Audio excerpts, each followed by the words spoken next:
형제자 여러분 안녕하세요. 오늘은 1월 9일 월요일 인간은 죄 앞에 평등하다라는 제목으로 로마서 3장 9절부터 20절까지를 묵상합니다. 9절 그러면 어떠하냐? 우리는 나으냐? 결코 아니라 유대인이나 헬라인이나 다 죄 아래 있다고 우리가 이미 선언하였느니라.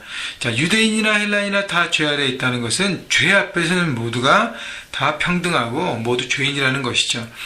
이 사특한 궤변을 내놓고 여러 가지로 하나님에 대해서 도전하고 어떤 하나님의 진리와 그 도에 대해서 맞서는 사람들을 지금 9절부터 읽었는데 8절 앞에 바울이 얘기하고 있습니다. 그런 사람들이나 그렇게 논쟁으로 하나님께 나가는 사람이나 이방인 헬라인이나 너희들 유대인이나 다 뭐예요?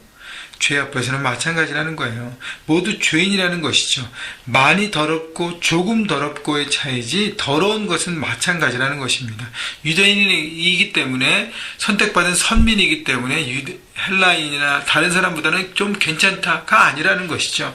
모두 죄인이라고 하는 것입니다. 죄 아래 모두가 다 똑같다고 얘기하는 것이죠. 10절 기록된 바 의인은 없나니 하나도 없으며 깨닫는 자도 없고 하나님을 찾는 자도 없고 다 치우쳐 함께 무익하게 되고 선을 행하는 자는 없나니 하나도 없도다. 자, 없다라는 표현을 강조하면서 그 얘기는 뭐냐면 하나님 앞에 모두 죄인이라는 것을 강조하기 위해서 바울은 이 없다는 것을 반복적으로 사용하고 있습니다. 근데 12절에 다 치우쳐라는 단어가 저한테 이렇게 다가오는 것 같아요. 다 치우쳐라는 것을 영어 성경에 보니까 all have turned away 라고 얘기합니다. 시선을 돌린 거예요. 하나님보다는 세상을 향한 삶, 하나님을 거절한 삶, 바로 이것이 죄인된 모습이라는 것이죠. 사람들이, 특히 유대인들이 또 이방인들이 우리 모두도 마찬가지고요.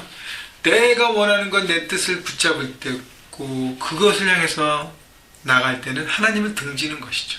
하나님을 바라보고 하나님 앞에 순종하고 하나님 앞에 묻고 구하며 그 뜻 가운데 일을 해야 되는데도 여러분 우리가 죄성이 있고 죄가 있기 때문에 하나님을 거절하는 등진 삶을 산다는 것입니다. 바로 이것이 죄인의 모습인 것입니다. 13절 그들의 목구멍은 열린 무덤이며 그 혀로는 속임을 일삼으며 그 입술에는 독사의 독이 있고 그 입에는 저주와 악독이 가득하도고.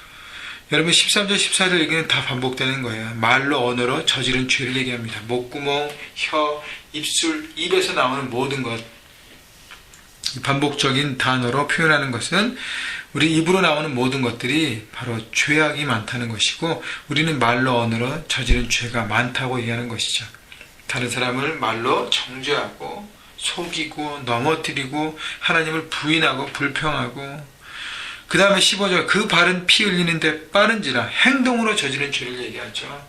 상처를 주고 사람들에게 삶으로 하나님을 거절하며 내가 원하는 이기심 모든 것들을 채우려고 움직이게 되고요.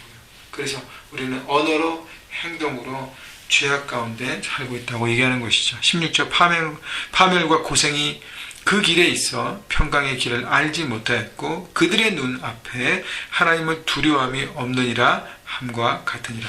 결국 그들의 죄악의 모습은 하나님을 두려워하지 않는 모습으로 나타난다는 것이죠. 하나님을 인식하지 않는 삶, 하나님이 나와 함께 하심을 바라보고 있지 않는 삶. 그래서 결국은 뭐냐면 내가 주인의 삶을 사는 것입니다. 그것이 바로 죄인의 모습이에요. 내 삶의 왕자의 주인의 자리에 하나님이 아니라 내가 있기 때문에 내 마음대로 하는 것. 그것이 바로 죄인의 모습입니다. 하나님을 두려워하지 않는 삶, 바로 죄를 선택하고 떳떳하게 살아가는 양심의 어떤 가책 하나 없이 하나님에 대한 뜻과 말씀에 대한 아무 그거 없이 내가 원하는 대로 못하는 것. 그것이 바로 죄인의 모습이죠. 그래서 19절 하나님께서 인간들에게 주신 것이 우리가 알거니와 무릇 율법이 말하는 바는 율법 아래 있는 자들에게 말하는 것이니 이는 모든 입을 막고 온 세상으로 하나님의 심판 아래 있게 하려 함이라. 하나님은 이 땅의 삶에 기준을 주셨어요. 그것이 바로 율법입니다.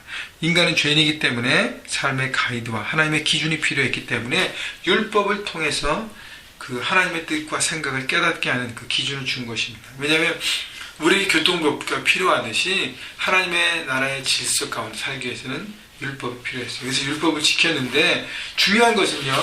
아무도 율법을 지키는 것을 통해서 의롭게 될 수 없었습니다. 왜냐하면 인간은 죄인이기 때문에 아무도 100% 율법을 지킬 수 없어요. 이제 20절 보세요. 그러므로 율법의 행위로 그의 앞에 의롭다 하시며 얻을 육체가 없느니 아무도 100% 지킬 수 없어요. 그렇기 때문에 율법의 목적은 뭐냐면 20절 마지막에 율법으로는 죄를 깨달음이라.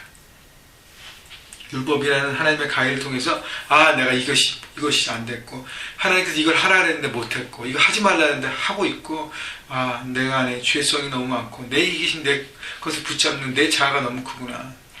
여러분 유대인들에게는 충격적인 선언이었을 거예요. 왜냐하면 율법을 지키는 것은 목숨 걸었잖아요. 내 중심.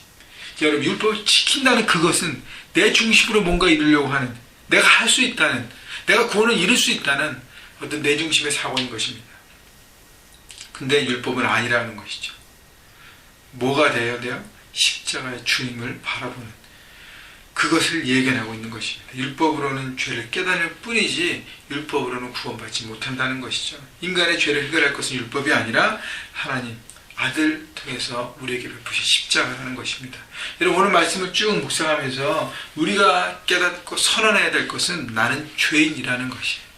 나는 하나님 앞에 죄인이고 모든 사람과 똑같은 죄인이라는 나 자신, 여러분 그것을 선택하고 그것을 인정할 때 그때 하나님의 은혜는 우리 심령 가운데 흐르기 시작합니다.